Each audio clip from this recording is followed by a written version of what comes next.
Welcome, welcome, welcome. I am Lavella, and we are continuing our single player Let's Play. This is Minecraft Java. It is vanilla, survival. It's 1.16.2 right now at the time of recording, and we are starting our lake town. I know we have about a bazillion other projects that we, air quote, should be working on.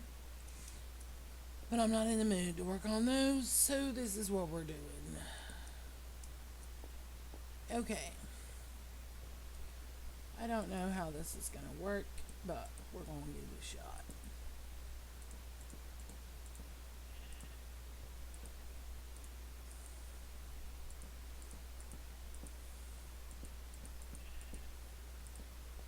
I've actually been pretty sick for a few days.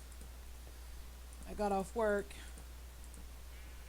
and I was feeling pretty good, and I was having 2 days off, because it was my work rotation. So I was having 2 days off. I got home from work, felt pretty good, and a few hours later I started going, I don't feel so good. And it kept getting worse and worse and worse and worse and worse. And so I thought, okay, yeah, I'm sick. Well,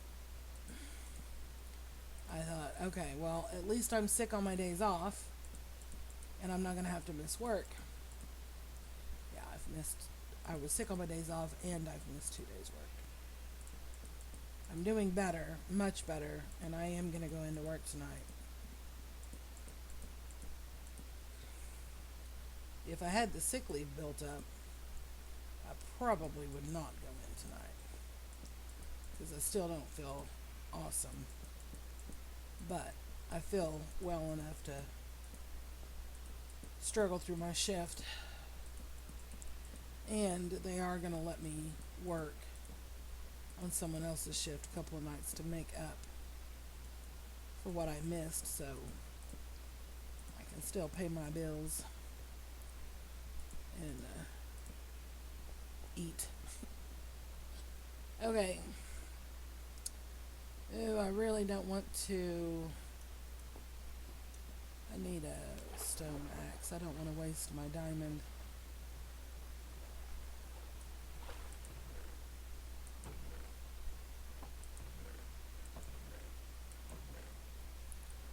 Okay, I know.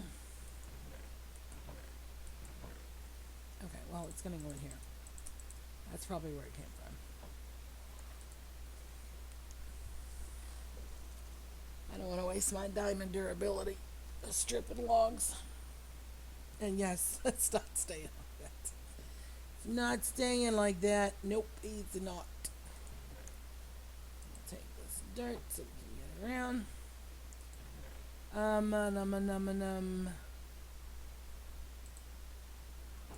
I need. Wait, what was that?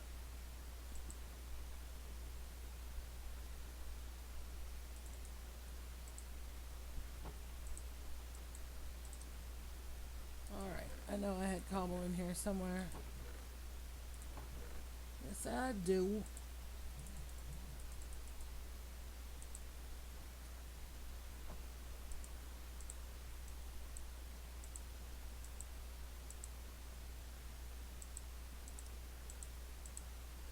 Alright, let's try this.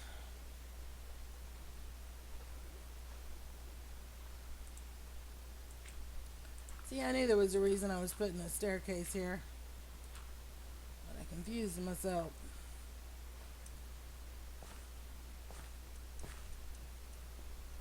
Oh, I forgot.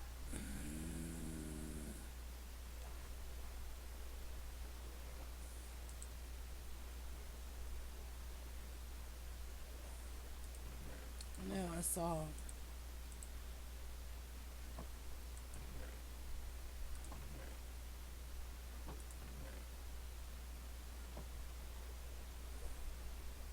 Surely this will be enough for the sides.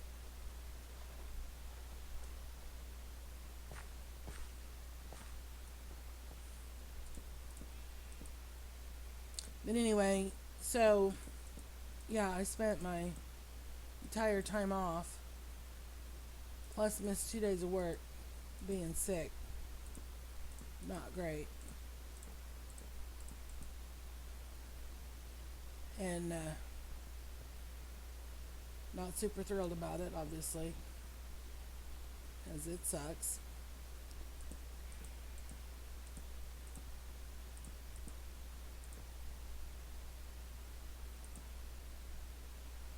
Actually,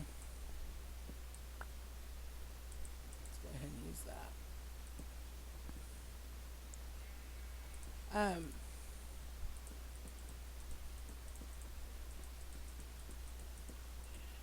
But yeah, this happened to me not too long ago. I'm not climbing down there just to get that. I'll get it later. A couple, 2 or 3 weeks maybe. I guess maybe it's been a month now. But same thing happened. I was at work and was feeling pretty rough. And I had a feeling I was getting headaches real bad, super bad, like migraine headaches. And I asked the nurse there to take my blood pressure, and she took it, and it was 220 over I don't know what. And she's like, "Yeah, that's pretty high. You might want to go to urgent care when you get off. Like, are they even open?" And she's like, "Well, they'll open in a couple hours. It'll be fine." Well, that was about, and I'd been hurting. And I had all this pressure on my chest. I felt like somebody was sitting on my chest. And she's like, "Oh, well, go do that later." And she didn't act like it was a big emergency. But it had been going on for probably an hour or so before I asked her to check me. And I still had another hour at work. And I was like, "Yeah, I'll be alright. It'll just, I'll go when I get off work. That way I don't have to mess anything up." Yeah, I think I'll like that. And,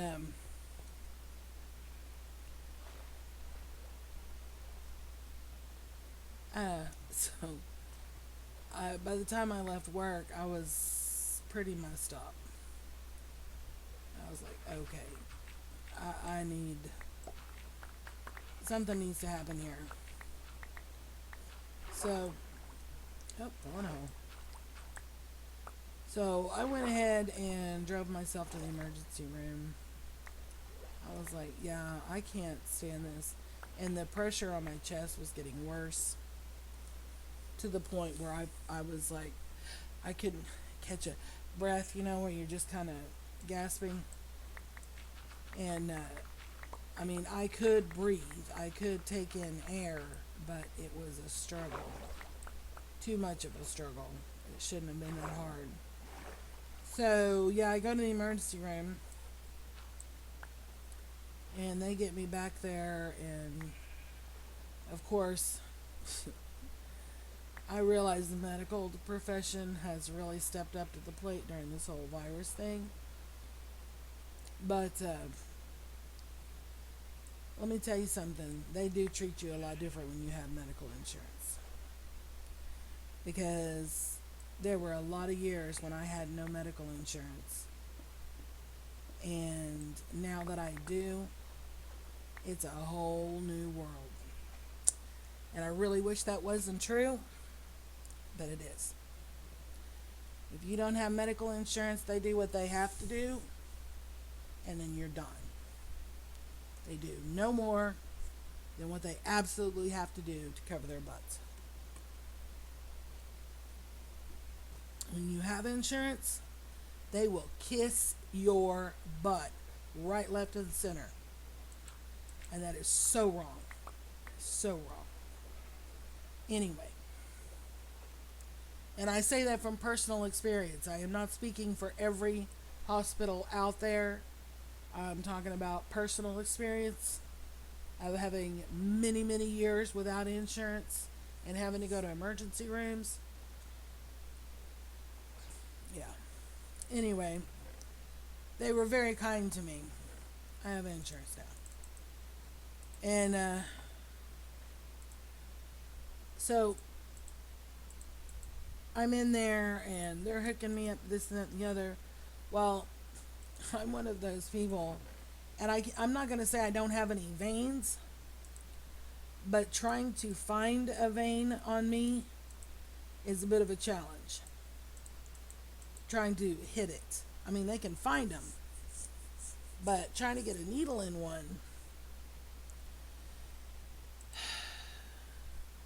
I had a nurse try my left arm, and I told him, I told him, I told him. But of course, I'm not a doctor, so what do I know? Even though it's my body, I'm 53 years old. I'm pretty sure I've been stuck with a needle enough times to know what the result's gonna be. And I told him, I said, my veins are very deep and they roll. You're going to have a hard time hitting a vein. You need to do a butterfly in my hand. Oh no, it'll be fine. I'm an expert. I can do this. Okay, I'm not trying to insult your expertise. I'm telling you, this is how my body works. But no, they don't listen. So they stick me. Nope. They stick me again. Nope. They stick me again and they dig. And they stick me again and they dig. I had bruises up and down both of my arms because they would not listen. I'm not telling you you're a bad nurse. I'm telling you I have bad veins. It's me, not you. You need to find another solution. Their solution? Call in another nurse, and call in another nurse, and call in another nurse. So finally this male nurse, he's like, oh no, I can get it. I have a little device to help me cheat. Giggle, giggle. It's called an ultrasound. Still couldn't hit it. Still could not hit it. I'm just like, I told him, I said, you're not sticking my arms anymore. I was crying so hard. I was sobbing. I was in so much pain. And they just kept sticking me and kept sticking me and kept sticking me. Finally, they stopped. And they had to go into a vein that is like up by my collarbone, like by my neck. That's how they finally got me. And I just, oh my God. It was to the point that had they tried to stick me one more time, I was walking out. I was done. They were not sticking me anymore. Anyway, obviously that was a bad situation. And I wish I could say that was the first time that's happened to me, but no, it's not. I understand I'm not a medical professional. I understand I don't know what you are capable of. I don't know your skill level. But when I tell you, as a 53-year-old woman, that you are not going to hit a vein in my arm, maybe you should consider that I just might know from experience. Maybe. And stop poking me. And it being poked wasn't the bad part. It was the digging. It was, oh, well, okay, I have the needle partway in. So let's just root around here and wiggle this needle around inside her arm until we can hit something. Now, that's a lot of fun. So that was the first part of my experience. Then, and I kept telling them, and of course, I'm gasping for breath because I can't catch my breath. Like I said, I felt like I had somebody sitting on my chest. Well, by the time all this is going on, it's increasingly getting worse. And so I'm in there, and I'm gasping for air already, and I'm just like to the point where I'm almost hyperventilating because I'm starting to get panicky because I'm struggling to breathe. I feel like I'm drowning, and I'm not even, not in the water. I'm just laying in a bed, and I felt like I was drowning. So their solution to that was to put a face mask on me, the COVID protection thing. That was their solution, was to put a mask on me, which makes it harder for me to breathe, and tell me to control my breathing speed. That I needed to slow down my breathing. Really? Really? This is your solution to this situation? How about you get the elephant off my chest, and then I'll slow down my breathing? How about we do that? That sounds like a good plan to me. Anyway. So yeah. So then the guy comes in, and you know how they ask you, so what's your pain level between 1 and 10? What would you say your pain level is? And I don't know why this is too big, but that doesn't need to be here. And I said, I'm not in pain. I can't get my breath. I can't get enough air. I feel like I'm suffocating. And they're like, okay. And then, of course, somebody else comes in and they're like, so how's the pain? Okay, I'm not in pain. We've had this conversation. I'm not in pain. There's an elephant sitting on my chest. Okay, Miss Johnson. Okay, well, their last name's Johnson. Anyway, so we go round and around about that. So they come in, and this guy says, I'm going to give you some morphine for the pain. Whoosh. I said, I'm not in pain. I can't breathe. Well, this will make you feel better. This will help with the pain. Am I talking to myself? Am I the only one in the room and you guys are all hallucinations? And of course, I'm not saying these things out loud, but I'm trying very hard not to be a total butthead. But it's becoming more and more difficult as each moment passes, because I'm just like, you guys are not listening to anything I'm saying. And I'm just like, oh my gosh. So finally, somebody comes in and they asked me about the pain again. And I was probably a little bit rude at this point. And I said, I'm not in pain. Pain. I was never in pain. You guys keep asking me about the pain. The only pain I have is in my arms because y'all couldn't find a vein. I'm not in pain. I can't breathe. There's an elephant, an invisible elephant, sitting on my chest. The guy goes, do you think that might have something to do with your COPD?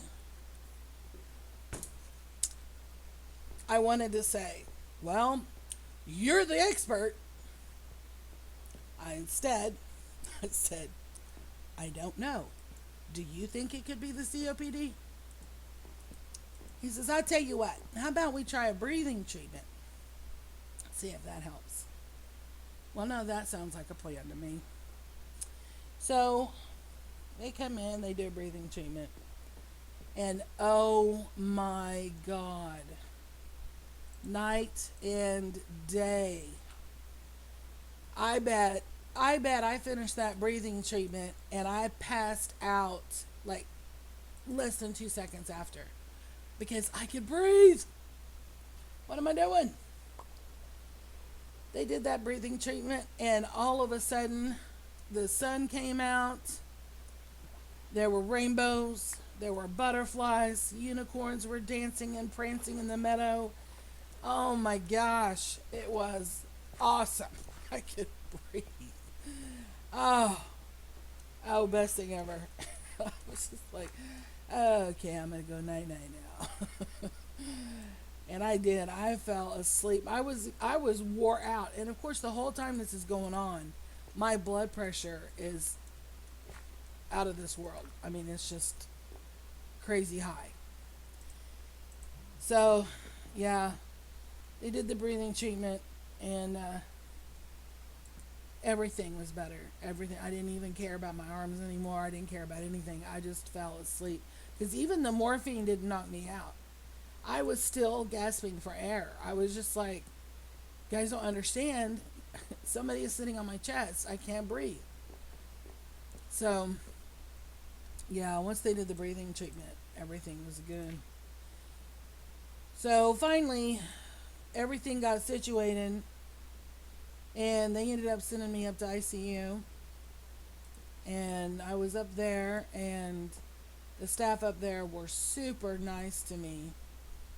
And I was up there for maybe 2 hours or so, and this little girl comes in with her little handy cart, and she says, "I need to get some blood." And I said, "You're not touching my arms." She said, "What?" I said, "You're not touching my arms. You go right back outside, and you can check my file, and you can see what they did to me in the emergency room. And you can take blood from any place you want, that you are not touching my arms." And I said it just like that. I was done. And she's like, "Okay." She left. She didn't come back. One of the ICU nurses came back, and she found another way to get blood out of me through the vein in my neck, by my collarbone, through the IV thing. It didn't last long because apparently that's not a good place to draw blood because it collapses or whatever. But anyway, she managed it for that round, and I can't remember where they got it the next time. But they did not touch my arms. It's like, we're about to have a fight because it's not happening. So, yeah, it was a really fun 2 days off. Yeah, that's how I like to spend my days off. And I realize, I've kind of tried to make this a little bit lighthearted, but I'm going to tell you something. I am 53 years old. I will be 54 in 2 months. I started smoking when I was 13. Back then, we didn't have vapes. It was actual cigarettes. And they didn't taste like candy. They tasted like cigarettes. And I started smoking because that was the cool thing to do. Everybody I wanted to be around smoked. And it was part of being a rebel. And it was a big no-no. So I decided I was going to be cool. And I was going to smoke. And all throughout my life, I have tried to quit so many times. So many times I've tried to quit. And if I had $1 for every time I've said, "I wish I had never started," I would not have to work for a living. I would be independently wealthy. Wish I had never started. I finally got to the point mentally where I had given up on quitting. I'm like, okay, I'll probably just die. I'll still be smoking when they put me in the casket and throw dirt in my face. I'll have a cigarette in my hand. And I'd given up because no matter what I did, I couldn't seem to quit. So then we had this little experience with the I can't breathe thing. And of course, over the years, I've seen all these little public service announcements, where half of somebody's face is missing. And I'm not trying to make fun of people. I'm not. This is an honest conversation where people's face, like half their face is missing from cancer, from smoking, or dipping, or chewing, whatever tobacco use is your preference. Or they're talking through those little, I don't even know what they're called, the things in their trachea so they can talk and they sound like a robot.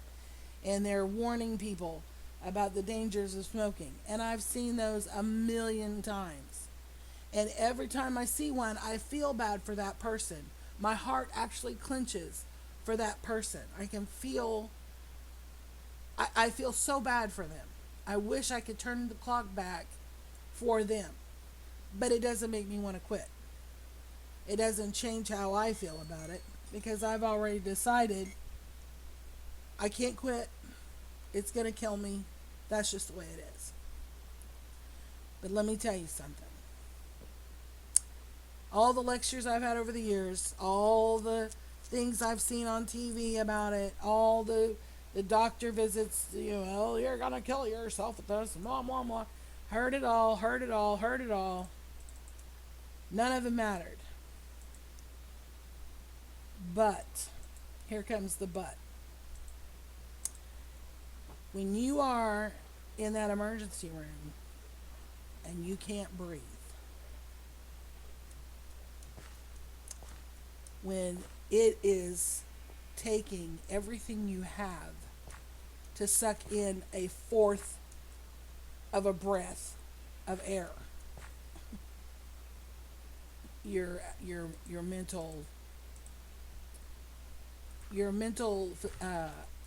status will change, because that is the most terrifying feeling. You can watch all the public service announcements you want, and hopefully they will work. Hopefully you will feel the importance of those and see how these other people have suffered, how they've been mutilated by cancer, how they can't even have a normal voice anymore because of the cancer from the smoking. Or I keep saying smoking because that's what I did or do. But it's all tobacco use. Anything that can promote cancer. And you can see all that all you want. And people can tell you all you want. My favorite was always when I worked at in retail. And my customers would waggle their fingers at me and go, smoking's bad for you. Really? Oh my gosh. Where did you hear this little tidbit of news? Are you serious right now? Are you really serious? You're going to wag your finger in my face? I'm a grown woman, and you're going to talk to me like I'm 12? Smoking's bad for you. Why don't you go take a leap? I don't need you telling me. I'm pretty sure I already have that information.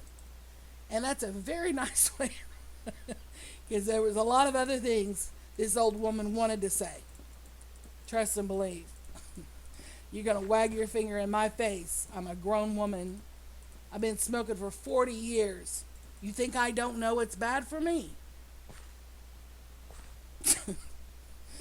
People can be so stupid sometimes.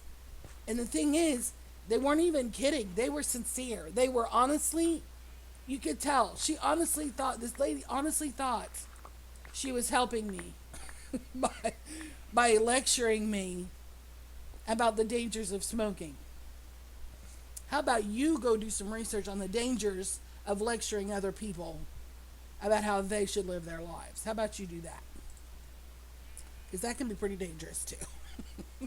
You're lucky that I'm a nicer person and I am restricted by my employment from taking your face and slamming it against the cash register.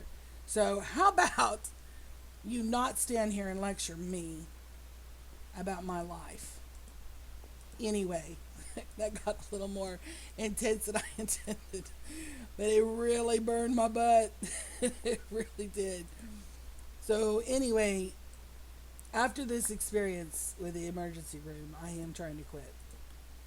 After 40 years, I'm trying to quit. I made it 4.5 days, and then I failed. And I'm about to start on my next round of an attempt. But it's not easy. And I live in Oklahoma. I don't know if I've told you guys that before or not, but I do. And apparently, Oklahoma is, what am I doing? That's all right. The tobacco companies got sued. And a lot of people got money. The states got money. Well, a lot of the states, this is what I was told, okay? I'm repeating gossip. When I was in the hospital, the lady that was help because I told her I was done with cigarettes. I needed to quit, and she told me that a lot of the states that got that tobacco money used it to fix roads and stuff, but that the state of Oklahoma actually used it. Oh, I was gonna hit that dirt. Actually used it to support uh, quitting tobacco. So she said all I have to do is call these people, and they will like send me uh, nicotine gum, or find a plan that'll work to help me quit. So that's the next phase. But I am gonna quit. I've been through a lot in my life. I've been through a lot of abuse in my life. I have been a single mom, and I've been in some pretty scary situations trying to deal with life. And none of that can match the terror that I felt when I couldn't breathe. None of it. So, I am going to waggle my finger in your face. If you are grown and you want to quit smoking, check out your state hotlines that they have, because they might be able to help you if they haven't wasted their money somewhere else. I don't know where else you would go for help other than maybe your doctor if you really want to quit. If you don't want to quit, then it doesn't matter what anybody says to you, because until you're ready to quit, it's not going to happen. So I'm not even talking to you people. If you enjoy smoking and you don't want to quit, then just disregard. But there is a time when you won't be able to breathe. And it will terrify you. It is terrifying.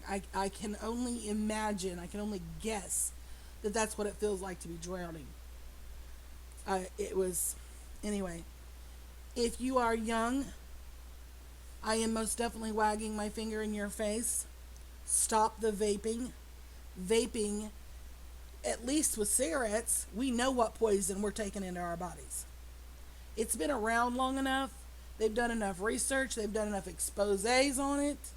At least with cigarettes, we know what we're putting in our mouth. We know what we're putting into our lungs, into our bloodstream. With that vaping crap, that's a toss-up. You have no idea what that crap's going to do to you. And just because it tastes like peppermint or strawberries or grapes or watermelon doesn't make it less poisonous. Okay? You are sucking poison. That's what you're doing. When you're smoking a vape, you're sucking poison. When you're smoking a cigarette, you're sucking poison. When you're smoking a pipe, you're sucking poison. Doesn't matter what you're smoking. It's poison. Well, there is one thing that I don't think is poison, but I'm not going to discuss that on my channel. Anyway, you have to get it into your head that you want to quit and that you're ready to quit. If you're not at that point, then no matter what anybody says, no matter what anybody shows you, it's not going to matter. For me, it took 40 years for me to get to this point. And I'm done. I just have to get past what my body keeps screaming. Because my body keeps screaming, oh no, you're not done. And my brain is saying, oh, but I am. And my body's like, yeah, well, let's drive you crazy for a while and let's just see who wins this battle. And that's where I am right now. But mentally, I'm ready. I'm done. I don't want to smoke anymore. I don't want to go through that again. I do not want to go through that again. The arm thing, that's, I wouldn't say normal, because it doesn't happen on a regular basis. But the arm thing is not what I'm talking about. I'm talking about the not being able to breathe. It's terrifying. If there was another word more intense than terrify, then I would use it if I knew it. But imagine the most terrifying thing you've ever experienced and multiply it times 1,000. And laying there gasping for air, feeling like you're just going to stop breathing any second. Yeah, I'm done. That is not something I want for myself ever again. And I don't want it for anybody else either, whether I know them or not. I don't want it for anybody. It is horrible. I wouldn't even wish that on my worst enemy. It's inhumane. That kind of a feeling. It's inhumane. Anyway, so enough dark. If you're ready to quit smoking, please reach out. You have doctors, your states have hotlines, somebody has something for you somewhere. At least here in the United States. I don't know what is available in other countries. If you are ready, reach out. If you're not ready, hopefully that day will come for you soon. I'm going to go. The sun is setting on me in more ways than one. And that's enough of the dark talk. Thank you very much for taking the time out of your day to put up with me and to watch my video. And if you're still here through all of that, bless your heart. Thank you again, and we will see you later.